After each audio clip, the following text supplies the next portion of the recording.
Շուտով դատարաններն անկախ են լինելու, շուտով արդարությունն ու արդարադատությունը վերականգնվելու է, շուտով մեր արտաքին անվտանգությունը վերակառուցվելու է։ Գործարար Սամվել Կարապետյանի ուղերձները Արմավիր քրեակատարողական հիմնարկից այսպես են ավարտվում. անազատության մեջ հայտնված միլիարդատերը, որ զրկված է տեսակցությունից, չի լռում, ասելիքը հանրությանն է փոխանցում փաստաբանների միջոցով։ Սա հասարակության ուղղված կոչեր են, որ մենք բոլորս հասկանանք, որ մեզանից կախված բան կա։ Ինչ հաջողվեց ներկա իշխանությանը, վերլուծում է Սամվել Կարապետյանը, ամբողջությամբ քանդել երկրի արտաքին անվտանգությունը, փչացնել հարաբերությունները ռազմական դաշնակիցների հետ։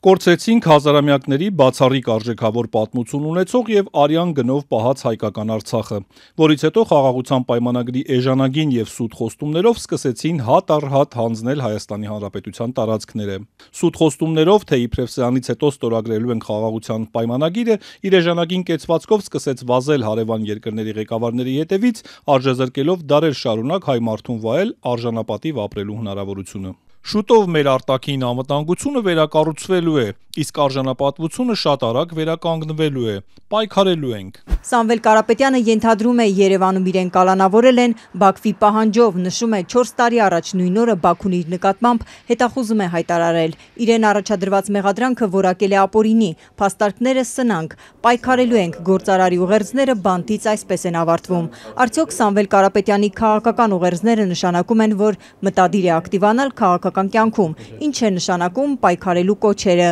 Մենք տեսնում ենք, որ արդարադատության հետ կապված կա խնդիրներ, դա հասարակության ճնշող մեծամասնությունը տեսնում է։ Պետք է պայքարել, որ այդ խնդիրները լուծվի։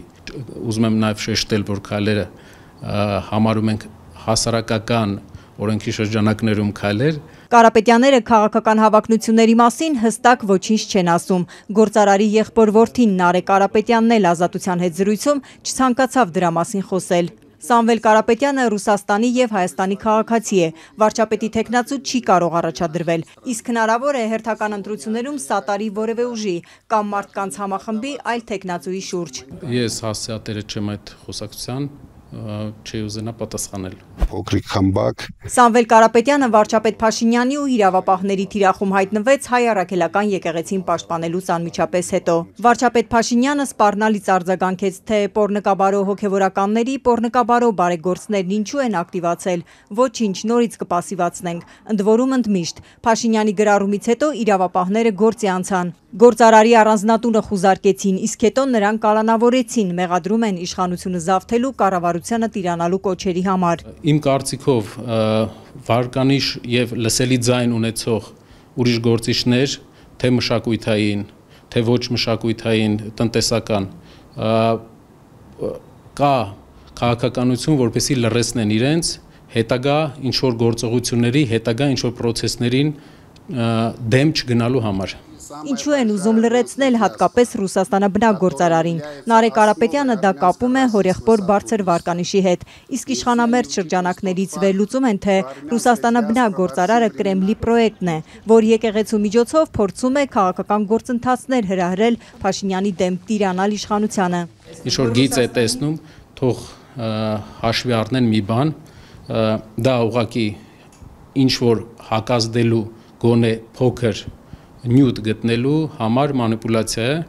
որպեսզի կարողանան ինչ-որ թերություն գտնեն ու իրենց ինչ-որ ձև արդարացնեն։ Վարչապետ Փաշինյանը իրավական գործընթացներին զուգահեռ ազգային ժողովի ամբիոնից հայտարարեց Կարապետյանին պատկանող Հայաստանի էլեկտրական ցանցերը պետականացնելու մտադրության մասին, զգուշացրեց, թե գործնական քայլեր են սկսում, ինչպես են դիմադրելու գործադիրի ղեկավարի մտադրություններին։ Նարեկ Կարապետյանը, որ ՀԵՑ-ի տնօրենների խորհրդի նախագահն է, ասաց ընկերության իրավաբաններն են դրանով զբաղվելու։ Բիզնեսը թիրախավորելը ունի հետևանք։ Դա հարվածում է հանրությանը, ժողովրդին։ Կարապետյանի բիզնեսներից մեկն էլ Տաշիր պիցա ցանցը սննդի անվտանգության տեսչության թիրախում է։ Ակտիվ ստուգումներ են մասնաճյուղերի մի մասի աշխատանքը կասեցրել են, հայտնաբերված խախտումների հիմնավորմամբ։ Այս պայն եղած 250 աշխատատեղ փակ է։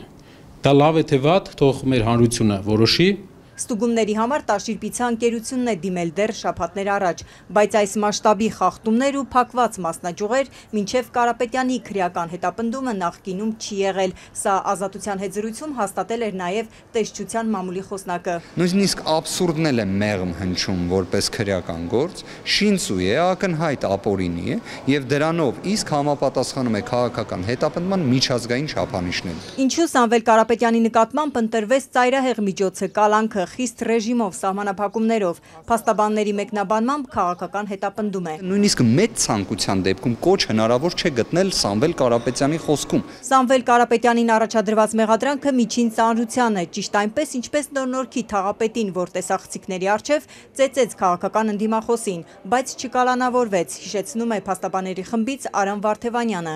Ինչի իր նկատմամբ կալանքը որպես խափամամիջոց ընտրելու միջնորդություն չի ներկայացվել, քանի որ իր վերաբերյալ որևէ Facebook-յան գրառում իշխանական բարձր լծակներից չէր կատարվել։ Սամվել Կարապետյանի փաստաբանները դիմել էին վերաքննիչ, բայց այսօր դիմումը հետ են վերցրել, դատավորին չեն վստահում։ Դիմումն աննախադեպ արագությամբ է մակագրվել Արմեն Դանիելյանին, որն ըստ փաստաբանի կանխատեսելի որոշումներ է կայացնում։ Ինչ կլիներ, եթե Կարապետյանը չկալանավորվեր։ Քննիչն էլ փաստեր չի ունեցել, շեշտում է Արամ Վարդևանյանը, կանխատեսումների վրա է հիմնվել։ Սամվել Կարապետյանին կալանավորել են նրա համար, որ ասում են ինքը կարող է խոչընդոտել տեսանյութին, որը կրիչի վրա զննված հանդիսանում է քննիչի աշխատասենյակի անբաժանելի մասը։ Քննիչի որոշումը, որ դատարանում մոտ 5 ժամ քննում էին ու դրա հիման վրա էլ կալանավորել են Տաշիր գրուպի սեփականատիրոջը, կաթողիկոսին գահընկեց անելու Փաշինյանի քայլերը ներկայացրել է որպես գործադիրի դիրքորոշում, մանրամասնում է փաստաբան Վարդևանյանը, մինչդեռ սա սահմանադրության խախտում է, վարչապետն իրավունք չունի միջամտել եկեղեցու գործերին։ Հարկ է արձանագրել, սա քննիչի խոսքերն են, որ այդ կոչին նախորդել են որոշակի իրադարձություններ կապված ամենայն հայոց կաթողիկոսի փոփոխության վերաբերյալ ՀՀ կառավարության ունեցած դիրքորոշման հետ։ Փաստաբանական խումբը Սամվել Կարապետյանի կալանքի որոշումը բողոքարկելու է նաև միջազգային ատյաններում։ Այս պահին դեռ մանրամասներ չեն հայտնում։